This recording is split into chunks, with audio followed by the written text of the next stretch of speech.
Hello friends, स्वागत है आप सबका। हम पढ़ रहे हैं धर्मों के बारे में।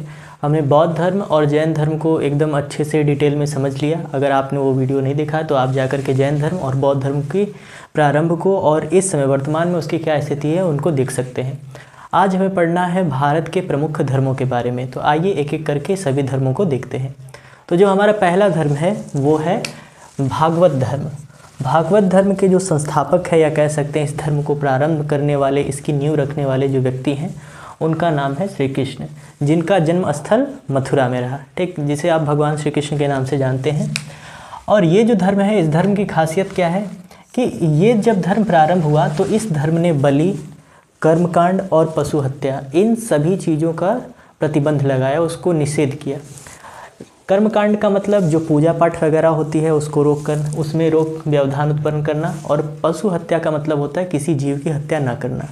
यहाँ पर बलि का मतलब हत्या से नहीं है, यहाँ पर बलि का मतलब है दान से, कि जब आप किसी ऐसे किसी व्यक्ति को आप टैक्स देते हैं बिना उस व्यक्ति के किसी काम के, तो उसको पहले बलि कहा जाता था। तो जब भागवत धर्म का प्रारंभ हुआ तो भागवत धर्म ने बलि यानी टैक्स देने की जो व्यवस्था थी, उसके बाद कर्मकांड और पशु हत्या इन सभी चीज़ों पर प्रतिबंध लगा दिया। इस धर्म की जो नींव है वो है भक्ति, कि इस धर्म से जो लोग जुड़े होते हैं वो भक्ति पर अधिक विश्वास करते हैं, वो लोग भक्ति वगैरह अधिक करते हैं, पूजा पाठ ये सारी चीज़ें। और आगे कहा गया है कि ये जो वासुदेव श्री कृष्ण इनका पूरा नाम था, इनका जो टाइम पीरियड है बात की जाए तो यदि उनके अस्तित्व की बात की जाए तो यदि आप उनके अस्तित्व को मानते हैं या नहीं मानते हैं तो उसके साक्ष्य आप जैन धर्म से ले सकते हैं। यदि कोई व्यक्ति जैन धर्म को मानता है और वो भागवत धर्म को इनकार करे कि श्री कृष्ण जैसे कोई व्यक्ति हुए नहीं थे, तो ये उसकी मूर्खता होगी। क्योंकि जैन धर्म खुद कहता है कि जैन धर्म में टोटल 24 तीर्थंकर हुए जो समय समय पर आकर के जैन धर्म का उन्होंने प्रचार प्रसार किया, जैन धर्म को उसकी उन्नति के मार्ग पर ले गए।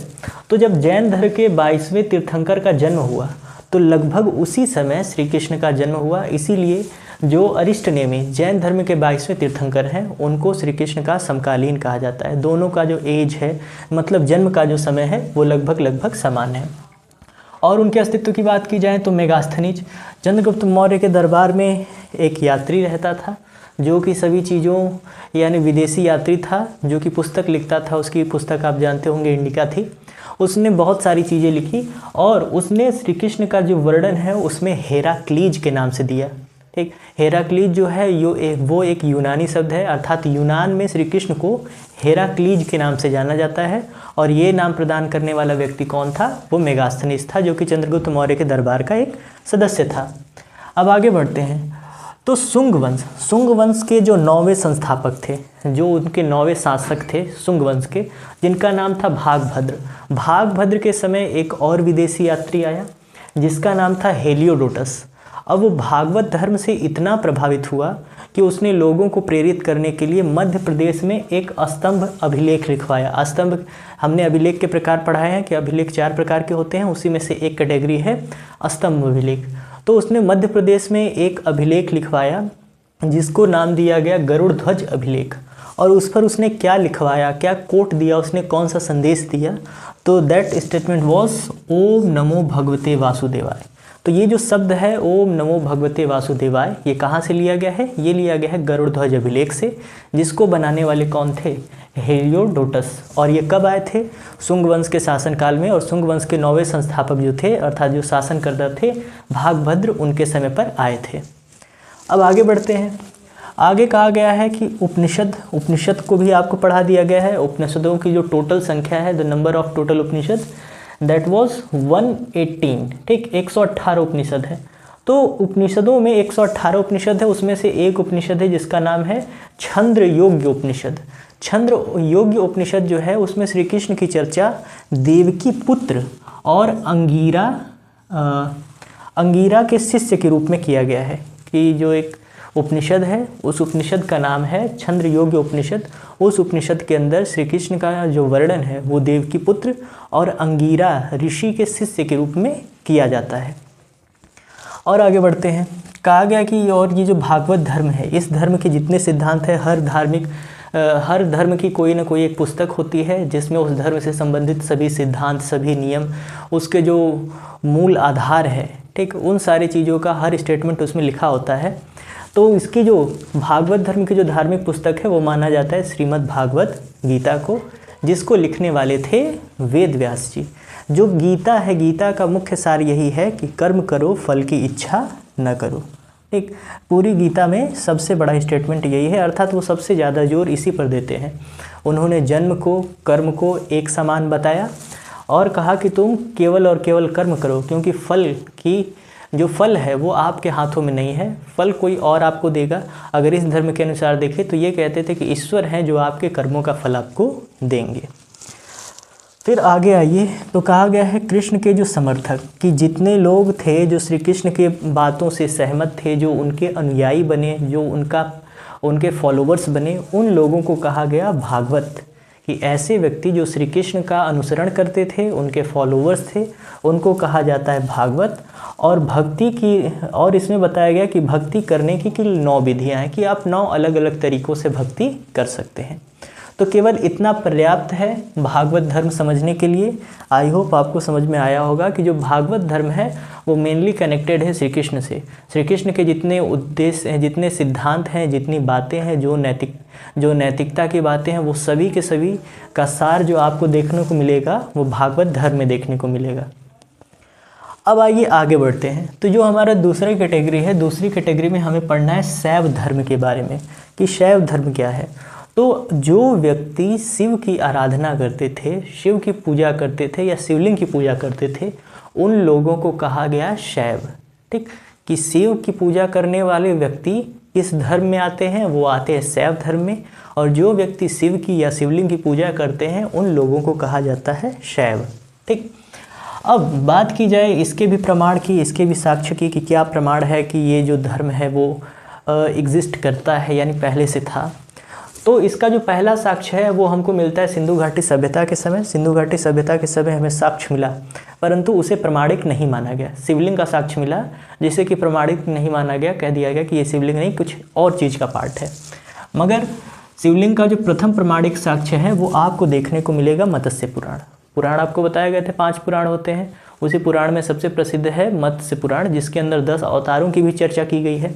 तो मत्स्य पुराण के अंदर शिवलिंग का पहला साक्ष्य मिलता है, जिसमें वो लोग शिवलिंग की पूजा का वर्णन उसमें किया गया है कि शिवलिंग की पूजा कैसे की जाती है।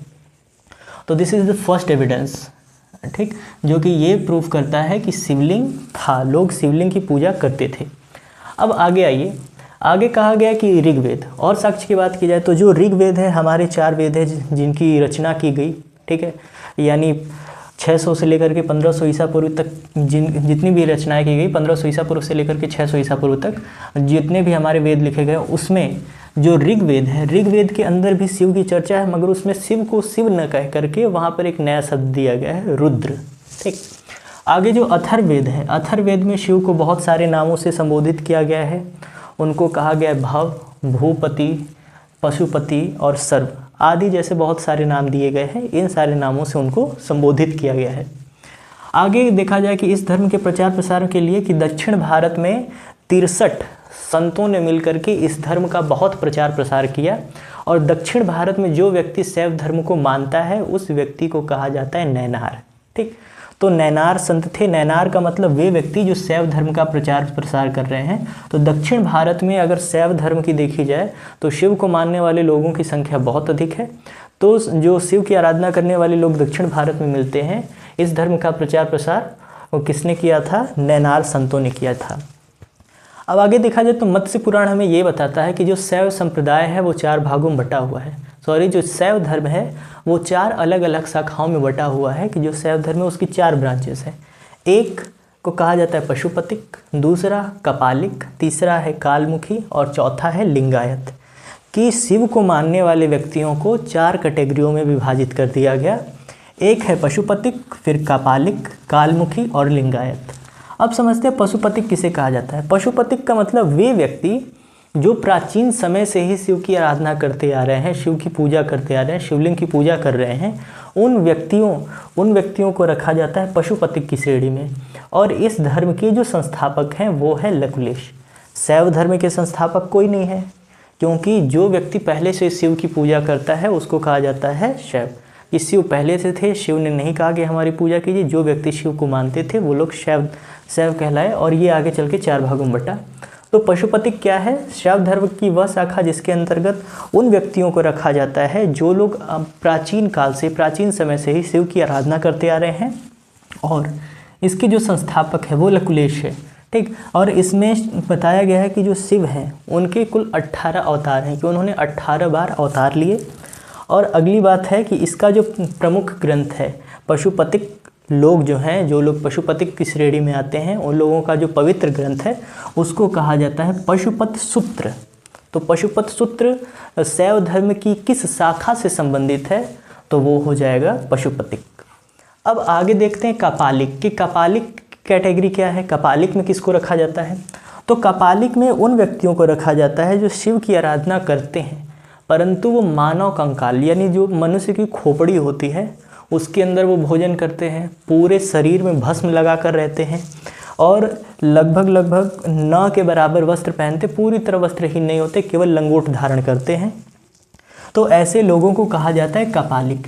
इन लोगों के जो इष्ट देव कह सकते हैं, ये लोग अधिक जिसे मानते हैं वो है भैरव, और भैरव जो है वो शिव के ही एक अवतार के रूप में जाने जाते हैं।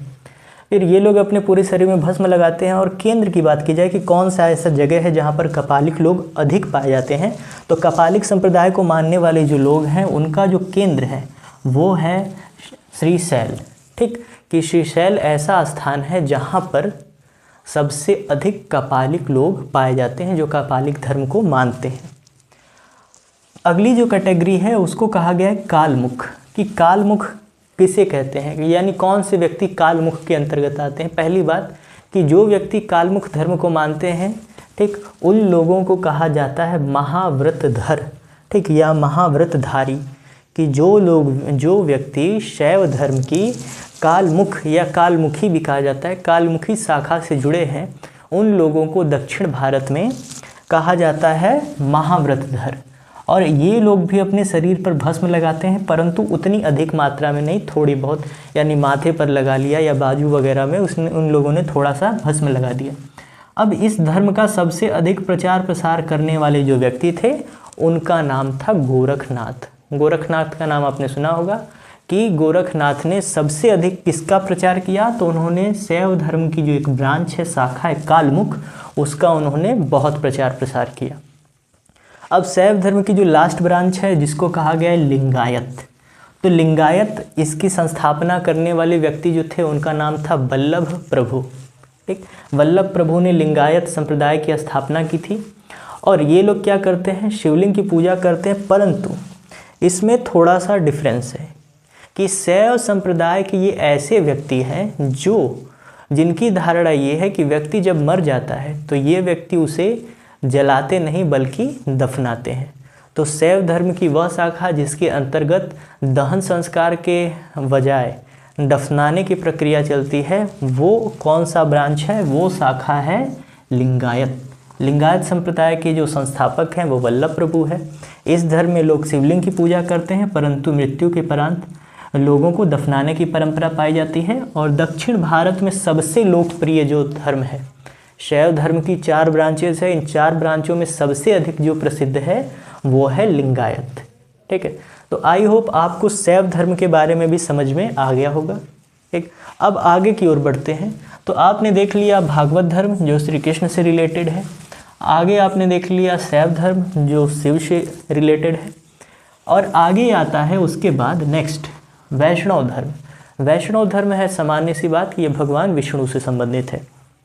तो वो व्यक्ति जो विष्णु की आराधना करते हैं, उनकी पूजा करते हैं, उनकी उपासना करते हैं, वो व्यक्ति वैष्णव धर्म के पालक कहलाएंगे। और इसके जो संस्थापक है, या इसको कह दिया जाए कि इस धर्म की जो नींव है वो किसने रखी? विष्णु ने रखी। अर्थात जो लोग विष्णु की पूजा करते हैं, वैष्णव धर्म की शुरुआत होगी। इस धर्म के प्रारंभ की बात की जाए तो इस धर्म का प्रारंभ जो है वो 6वीं शताब्दी में हुआ, ठीक है। बहुत पुराना भी नहीं है, 6वीं शताब्दी में इसका उद्भव हुआ है। 600 ईसा पूर्व के 600 और 700 ईसा पूर्व के बीच का जो टाइम पीरियड है, उसी समय वैष्णव धर्म की शुरुआत हुई। इसके जो उपासक है, इसके उपासक को कहा जाता है पंचरात्र या वैष्णव, ठीक। इन लोगों को 2 नाम से जाना जाता है। पंचरात्र का मतलब ये व्यक्ति विष्णु को उपासना करता है। फिर उसके बाद वैष्णव कह दिया गया, वैष्णव का मतलब ये व्यक्ति विष्णु की आराधना करता है। अब सबसे प्रसिद्ध जो विष्णु से जुड़ा हुआ है वो है मत्स्य पुराण। हमेशा प्रश्न पूछे जाते हैं मत्स्य पुराण से कि कौन सा ऐसा पुराण है जिसमें विष्णु के 10 अवतार की चर्चा की गई है। तो मत्स्य पुराण वह पुराण है जिसके अंतर्गत विष्णु के 10 अवतारों की चर्चा की गई है। ये बताता है कि विष्णु कुल 10 अवतार लेंगे, जिसमें से उन्होंने 9 अवतार ले चुके हैं और 10वां अवतार अभी बाकी है। तो पहला है मत्स्य अवतार, उन्होंने मछली का अवतार लिया।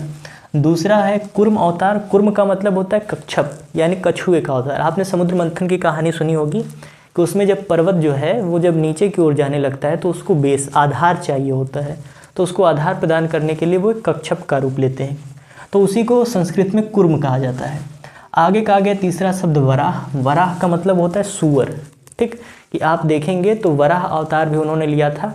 एक बार कोई एक दानव होता है जो पृथ्वी को उठा करके एक समुद्र में डाल देता है। अब पृथ्वी को समुद्र में डाल देता है तो पृथ्वी को बचाने के लिए वो क्या करते हैं कि वराह अवतार लेते हैं और उस पृथ्वी को लेकर के आते हैं। जैसे अगर पौराणिक कथाओं को देखा जाए तो कहा जाता है कि ये सारी चीज़ें असंभव हैं, मगर आगे आगे जैसे विज्ञान बढ़ता जा रहा है ये सारी चीज़ें लगभग सत्य दिखती हुई प्रतीत होती हैं। क्योंकि अभी कुछ समय पहले की बात है कि एक ऐसे महासागर की खोज की गई जिसका जो आकार है, जिसकी गहराई है वो वास्तव में पृथ्वी से कई गुना गहरा है, अर्थात उसमें पृथ्वी जैसे ग्रह को भी डुबोया जा सकता है। चलिए खैर कोई बात नहीं, हम अपने टॉपिक पर आते हैं। तो मत्स्य पुराण, कुर्म अवतार, मत्स्य अवतार, कुर्म अवतार, वराह अवतार, फिर उसके बाद है नरसिंह अवतार। नरसिंह अवतार तो आपने देखा ही होगा, फिलहाल में उसकी मूवी भी आई है, बहुत अच्छी मूवी थी। फिर उसके बाद कहा गया वामन अवतार। वामन अवतार की कहानी भी यदि आप देखेंगे तो एक दानव होता है, ठीक, वो था दानव कुल से, मगर उसके पास जो दानशीलता का गुण था वो एकदम कर्ण के समान था कि अगर कोई व्यक्ति आकर के कुछ मांग दे तो वो दे देता था। तो जैसा कि श्री कृष्ण जानते थे, विष्णु जानते थे कि ये दानव कुल से जुड़ा हुआ है, भले ही इसके कर्म अच्छे हैं, परंतु शुक्राचार्य जो कि दानवों के गुरु हैं उनके कहने पर ये हो सकता है कि भविष्य में कभी कुछ गलत कर दे। तो उसने लगभग पूरी पृथ्वी पर कब्जा कर लिया था। इतना वो अमीर था, इतना संपन्न था कि बहुत सारी संपदा उसके पास थी। तो वही एक छोटे बच्चे का रूप लेकर जाते हैं उसे 3 पग भूमि मांगने के लिए। ये कथा भी आपने सुनी होगी। और 3 पग, वो कहते हैं कि आप इतने छोटे से बालक हैं, आप 3 पग भूमि का क्या करेंगे। परंतु जब वो तैयार हो जाता है कि ठीक है 3 पग भूमि नाप लीजिए, तो 1 भूमि में पूरी पृथ्वी माप लेते हैं। ठीक, तो ऐसे है। तो वामन अवतार हो गया, परशुराम का अवतार हो गया, राम का अवतार हो गया, बलराम हो गया, बुद्ध। ठीक, मोस्ट इम्पॉर्टेंट चीज़ कि जो आपका वैष्णव धर्म है, वैष्णव धर्म ये कहता है कि जो महात्मा बुद्ध हैं वो भी विष्णु के ही अवतार हैं। जबकि महात्मा बुद्ध का जब जन्म हुआ था तो महात्मा बुद्ध ने जब बौद्ध धर्म का प्रारंभ किया तो उन्होंने कर्मकांड, ईश्वरवाद, इन सभी चीज़ों का खंडन कर दिया। मूर्ति पूजा, ये सारी चीज़ें उन्होंने कहा कि ये सब निरर्थक है, व्यर्थ है, ये सारी चीज़ें झूठी हैं। ठीक, उन्होंने ईश्वर के अस्तित्व को ही नकार दिया। जबकि वैष्णव धर्म जो कि ईश्वर की कल्पना पर आधारित है वो कहता है कि जो बुद्ध हैं वो भी वैष्णव के ही एक अवतार हैं। और कहा गया है 10वां कि कल्कि अवतार, कि कल्कि अवतार कहा गया कि एक ऐसा अवतार है जो विष्णु तब अवतार लेंगे जब कलयुग अपने चरम पर होगा। ठीक है, तो आपने 10 अवतार को समझ लिया। आगे कहा गया है कि ये जो धर्म है ये अवतारवाद की धारणा को मानता है। अवतारवाद क्या होता है? आपने गीता सुना होगा, गीता में एक श्लोक है, यदा यदा ही धर्मस्य ग्लानिर्भवति भारत अभ्युत्थानम अधर्मस्य तदात्मानं सृजाम्यहम्। कि श्री कृष्ण जो है वो अर्जुन से कहते हैं यदा यदा ही धर्मस्य ग्लानिर्भवति भारत, कि जब जब धर्म की ग्लानि होगी अर्थात धर्म नीचे की ओर गिरेगा, दबेगा, ग्लानिर्भवति भारत अभ्युत्थानम अधर्मस्य। ठीक, धर्म के उत्थान तथा अधर्म का नाश करने के लिए ग्लानिर्भवति भारत, मैं अलग अलग रूपों में अवतरित होऊंगा अर्थात अवतार लूँगा। तो ये जो वैष्णव धर्म है वो अवतारवाद की धारणा को मानता है और ये अवतारवाद आपको गीता के श्लोक में देखने को मिल जाएगा। जितने लोग वैष्णव धर्म को मानने वाले होते हैं वो लोग शुद्ध शाकाहारी होते हैं, जबकि शैव धर्म को मानने वाले लोग जरूरी नहीं है कि वो शाकाहारी ही हो। पशुपतिक जो हैं वो तो लगभग पूरी तरह से शाकाहारी ही होते हैं, जो कपालिक हैं वो शाकाहारी नहीं होते हैं। आगे देखिए, फिर कहा गया कि दक्षिण भारत में दक्षिण भारत में जितने लोग विष्णु को मानते हैं, वैष्णव धर्म को मानते हैं, उन लोगों को अलवर कहा जाता है, एक नया शब्द। ठीक, कि जितने लोग वैष्णव धर्म को मानते हैं, जैसे शिव धर्म को मानने वाले व्यक्तियों को शैव कहा जाता है, उसी तरह दक्षिण भारत के अंतर्गत अंदर जितने लोग वैष्णव धर्म को मानते हैं, उन लोगों को अलवर कहा जाता है। और इस धर्म का यदि केंद्र देखा जाए तो वो तमिलनाडु है। तमिल का जो क्षेत्र है, नीचे वाला भाग, वहाँ पर आप देखेंगे तो विष्णु की उपासना करने वाले व्यक्तियों की संख्या अधिक मिलेगी। आपने जगन्नाथपुरी की रथ यात्रा देखा होगा, जो कि विश्व प्रसिद्ध है। ठीक, तो आज आपने समझा भागवत धर्म के बारे में, वैष्णव धर्म के बारे में और शैव धर्म के बारे में। आई होप आपको सारी चीज़ें अच्छी समझ में आई होंगी। जो टॉपिक या जो पॉइंट ना समझ में आया हो उसे आप कमेंट कर सकते हैं। यदि वीडियो अच्छा लगा हो तो अपने दोस्तों के साथ शेयर करें। ऐसी ही नई नई चीज़ों को सीखने के लिए हमारे साथ जुड़े रहें। आज के लिए केवल इतना ही। धन्यवाद।